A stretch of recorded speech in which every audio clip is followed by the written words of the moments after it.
Hey, it's James here, and in today's video we're going to be looking at Audient's new EVO range, including this kit here, which is perfect if you're starting a podcast or a radio station. It includes a microphone, an audio interface, and a pair of headphones. And also looking at this audio interface, the EVO 8, which is a multi-channel input and output audio interface. All of that coming right up, so stay there.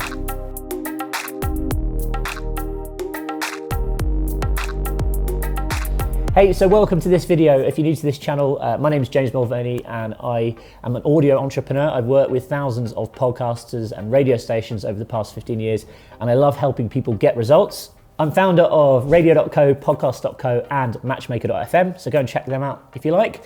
But in today's video, we're talking more audio equipment. We've kept the theme running throughout November and December.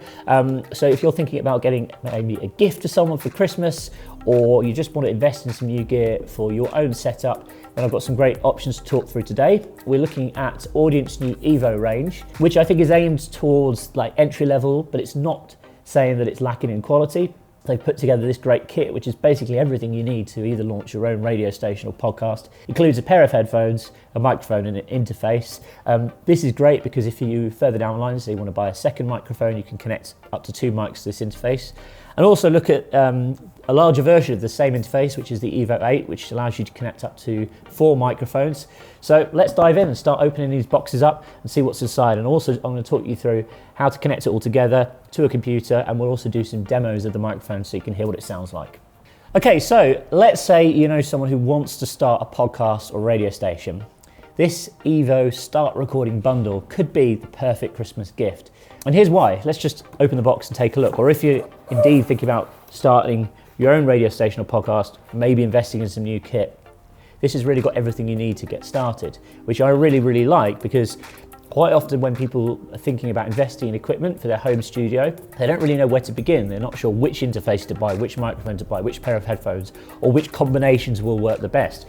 When you buy a kit like this, you're kind of guaranteed that everything's going to work together and everything's going to sound reasonably good, which I think is great, or even sound excellent. And again, we're going to be thinking about this microphone through its paces in a little while. But let's first of all just talk through these individual components, what they do, and really what they're for. I'll start off with this. This is kind of the hub of this kit.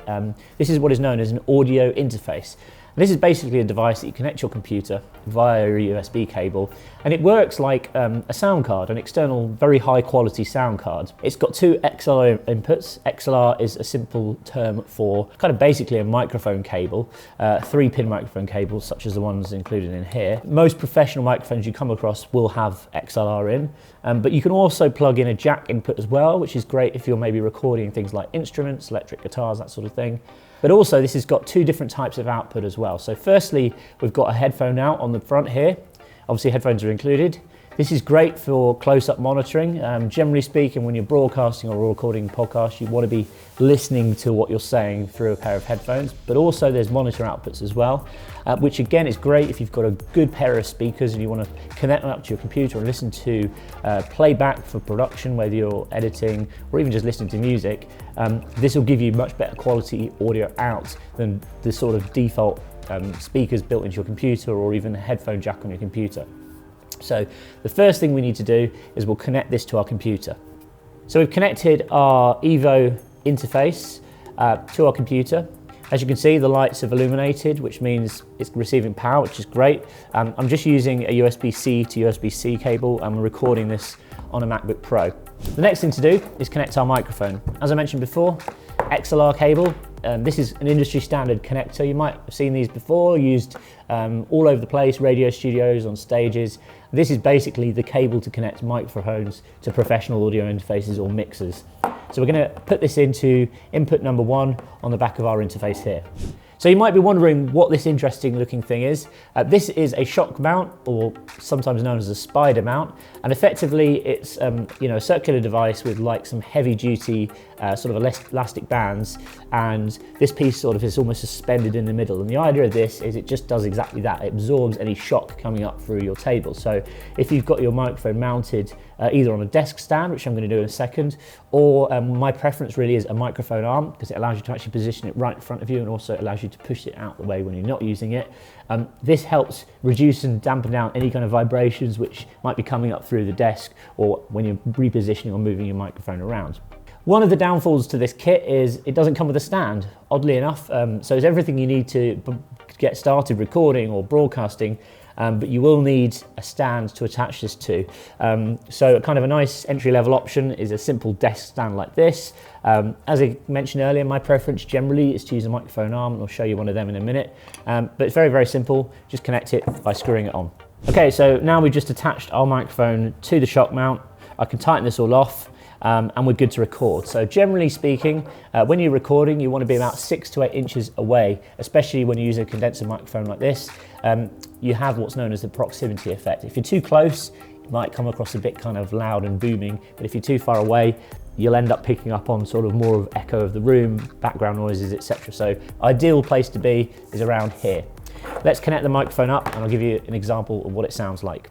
Okay, so once you've got your microphone connected to your audio interface, and obviously you've got the headphones connected to the headphone out on the front of the device, there's a couple of things which you need to know to set this up. The first thing is we need 48 volt phantom power switched on, which is this red light here. 48 volt phantom power is crucial when it comes to this specific type of microphone that's included with the kit, which is a condenser microphone. Most condenser microphones you'll find will require this power boost, and it's basically supplying a power supply down the XLR cable into the microphone. But if you're working with another type of microphone, such as a dynamic microphone, for example the Rode Pod mic or the Shure SM7B, you won't need 48 volt phantom power. Dynamic microphones, generally speaking, don't require phantom power. But as I mentioned, let's focus on the included piece of kit here. This needs 48 volt phantom power. So if you plug your microphone in and you're not getting this signal, that could be one of the reasons why. The next thing you need to do is select the input that you've chosen to plug your microphone into. So there's either number 1 or number 2. I recommend just sticking with number 1 to keep things simple. And then if you click on number 1, you can actually adjust the level. So you might hear now I've turned myself down, and I can turn myself up, which is probably too loud right now. So you need to find a comfortable level. So there is, however, another feature of this device which I really like. Not many audio interfaces have this feature, so it's quite nifty, particularly if you're new, not sure exactly how to set your levels. So the idea of this is we press the green button and then we select the channel we want to detect our volume or gain on. In this case it's number 1. And we press the button again and you'll see now it's gone red. And as I'm talking into this microphone, the unit is automatically detecting the volume or the gain that the microphone should be at. This is probably particularly useful if you, as I mentioned, you're new to audio recording or broadcasting, you're not quite sure how loud or quiet to set your gain to, or if you want to make sure that it's optimized for your specific type of microphone. Once it's finished, the unit will basically set the level of the volume to what it believes is right. So here is an example of this microphone and how it sounds in a kind of office environment. Right now this is not a sort of like a studio or a sound treated room, so we've got some background noise, we've got some noise coming from outside. It's not a perfect condition to record in, and you'll also notice I haven't got any kind of foam windshield or pop filter in front of the microphone. So if I'm really close up to the microphone and I'm saying please bring pizza pronto, you'll hear there are some nasty plosives or those kind of pop sounds. So you might want to consider investing in a foam windshield, which will slot over the top of the microphone. And again, if you're getting very close up to the mic, doing lots of voiceover or live broadcasting work, it's something to really consider. So next up, I want to take the microphone to a couple of other situations. I want to give it a whirl in our sound-treated, soundproof booth, so you can hear what it's like in kind of optimal recording conditions. And also, we'll go to a very noisy environment and record some audio in our kitchen as well. All right, so this is our second test environment. As you can see, in a kitchen, this is not really where you want to be recording, certainly not where you want to be broadcasting from. However, I'm conscious a lot of people do actually record podcasts from the kitchen.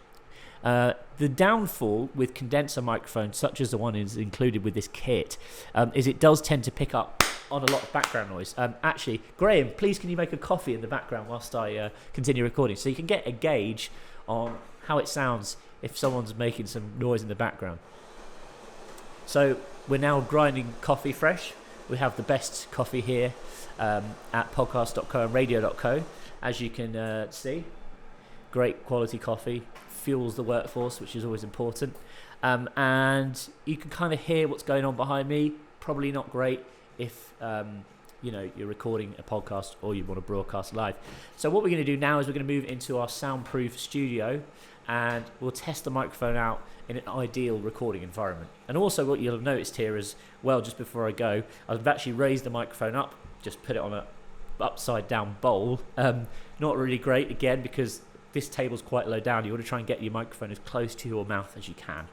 Okay, so here I am in our recording booth.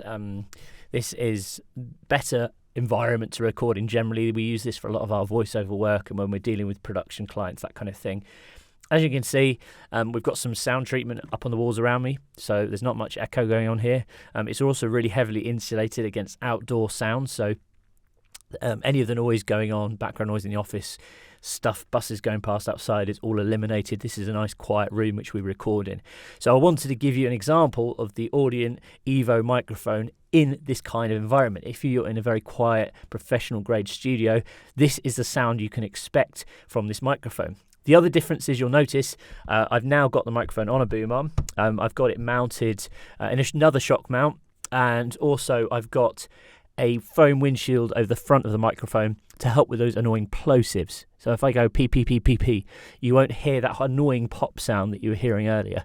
So this is really kind of like my preferred go-to style of setup for recording when you're using this type of microphone. And what I wanted to do now is give you a demo of a different microphone. This is the Neumann U87, which is really high-end microphone, which we use most of the time in this room, this studio. Just to give you a comparison really between this included microphone and a very high-end microphone, but also to give you a demo of how the audio interface performs when you're using a really high-end microphone too. So let's switch over now. Okay, so I wanted to give you a comparison using the same interface with another microphone. This is a really high-end microphone, which we use for a lot of our voiceover and production work. This is the Neumann U87. Now, this is kind of in a league of its own when it comes to microphones. It's really, really expensive, so it maybe isn't entirely fair to compare it to the included Audient microphone. However, what I wanted to do is show you the sound of the Neumann U87 when connected via the Audient interface. So tell me what you think in the comments. Do you think this interface is doing this really premium high-end microphone justice? Do you think it sounds better, this setup, versus the sort of standard setup that we've been using? Let me know in the comments below. So there we have it. That is the EVO Start Recording Bundle, which includes the EVO 4 audio interface, a pair of headphones, and a condenser microphone. Perfect if you're thinking about starting a radio station or launching a podcast, or you just want to do live streaming online. Better audio quality for your meetings, or just generally record yourself having fun. Whatever it might be, this is a great kit to start recording, begin professional quality audio in your sort of home or office. I just want to quickly talk about this interface, which is nearly identical to the EVO 4. The main difference between these two units is this has got 2 XLR inputs and this has got 4 XLR inputs. You might be asking, what's the point of having 4 XLR inputs? Well, if you're recording, say, a multi-instrument setup, like you've got a band or something, you might want to have multiple microphones connected or picking up different instruments. Or if you're recording a podcast or you're doing an interview with multiple guests around discussing a topic, again, really useful to have 4 mics. I think the main thing I really like about this this sort of range of interfaces is just the size. When we've kitted out studios in the past, we've generally used rack-mounted interfaces. When we've required more than a couple of interfaces, it's quite rare to see 4 inputs on a desktop audio interface until now. So this is a great thing about this because this is easily transportable. You know, you can sling this in your bag or a suitcase, you can bring this around with you, 4 microphones, and you've got an on-the-go recording studio. So I think Audient have done a really good job cramming so much technology in such a small box. Thanks for watching this video. I'm curious to know what you think of these devices. So please leave a comment below. I'm curious to know what you think of these devices. Do you think the microphone sounds good quality? Would you be happy setting this up in your podcasting or radio studio or using it to live stream with?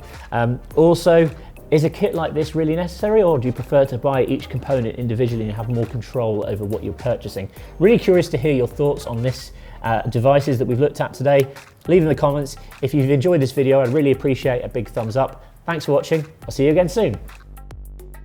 What makes the difference between a successful radio station and a failed project? Well, after working with tens of thousands of broadcasters over the past 15 years and helping lots of people start their own radio stations, I see the same mistakes being made time and time again. So what I've done is I've put together a guide called the 5-Step Radio Startup Checklist, which really covers everything from concepting your radio station to marketing it. And this guide, I believe, will make the difference between you having a successful venture with longevity and creating something that doesn't quite hit the mark. Go and grab your copy now for free at jamesm.com/radio. Just enter your name and your email address and I'll send it over to you straight away. You're going to find it really useful. There's tons of information there which will help you with concepting and launching your brand and bringing it to market.